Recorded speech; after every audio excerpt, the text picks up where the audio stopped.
Human beings are members of a whole, in creation of one essence and soul. If one member is afflicted with pain, other members uneasy will remain. If you have no sympathy for human pain, the name of human you cannot retain. Those lines by Iranian poet Sadi Shirazi were written in the 13th century. Today, in 2022, the Aurora Humanitarian Initiative reminds us of those universal truths by continuing the cycle of giving and empowering those who ignite hope in the darkest times. From October 14th to October 16th, Venice, the city of canals, bridges and gondolas, hosted the 2022 Aurora Prize ceremony events to celebrate modern-day heroes who constantly challenge the status quo, risking their freedom for the freedom of the rest. This year, events kicked off with a welcome reception, where the members of the larger Aurora community had the opportunity to meet the Aurora leadership and fellow invitees in a more casual environment. Shirin Ebadi, a member of the selection committee and the first Iranian and Muslim woman to receive the Nobel Peace Prize, called attention to the human rights crisis currently taking place in her homeland and emphasized the importance of expressing solidarity with Iranian women. بعد از کشته شدن یک دختر جوان به نام مهسا مردم به خیابان آمدند و یک صدا فریاد زدند که ما این حکومت جمهوری اسلامی رو نمیخواهیم. ما یک حکومت دموکرات و سکولار میخواهیم. و البته مثل همیشه مردم رو سرکوب کردند. اما بیش از یک ماهه که مردم ساکت نشدن. هر روز تو خیابونن.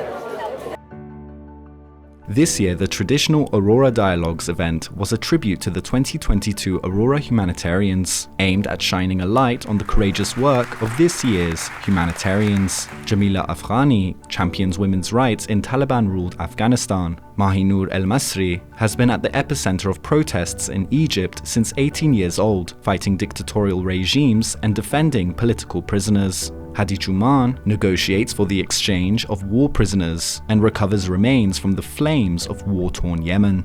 Living in some of the politically most turbulent countries, they champion the voiceless and question the numb conformity of many.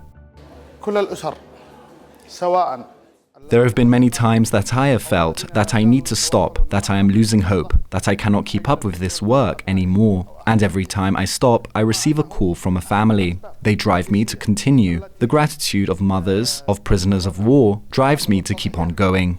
Because of the challenges I face, because there are people who constantly block our way, I usually feel that maybe I should have done more, I should have worked harder. Due to unexpected circumstances, 2 of the 3 nominees were not able to join physically, but they still conveyed their messages through short, pre-recorded videos. All the time keeps me working and hoping is hope for a better future and the belief that my people and all the people actually deserve a better future. And today, more than ever, I have no other alternative but to fight and continue my struggle with the hope for a better tomorrow, for the younger generation, and to ensure that a better world will be left for them to live in harmony and away from war, migration, crisis, and injustice. You cannot say another human in the bad situation and let him there. You need to help as human. You need to suffer with her, the person, and say, okay, can take your hand and stand up together and go. Today, is the problem is in Ukraine, is in Africa.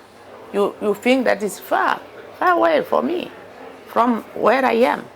But you don't know where, when it will be your situation. But we need to change the situation everywhere, to build peace everywhere, to help people everywhere, so we can be safe.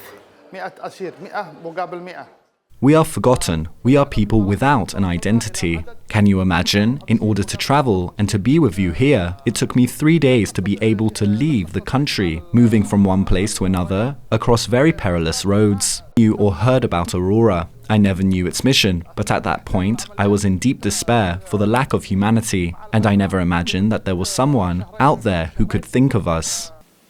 The Aurora humanitarians are a source of inspiration for us all. They are the ones making history. The world must not remember the names of the perpetrators, but of the survivors and their saviors. And Aurora is here to help make that happen. Thank you.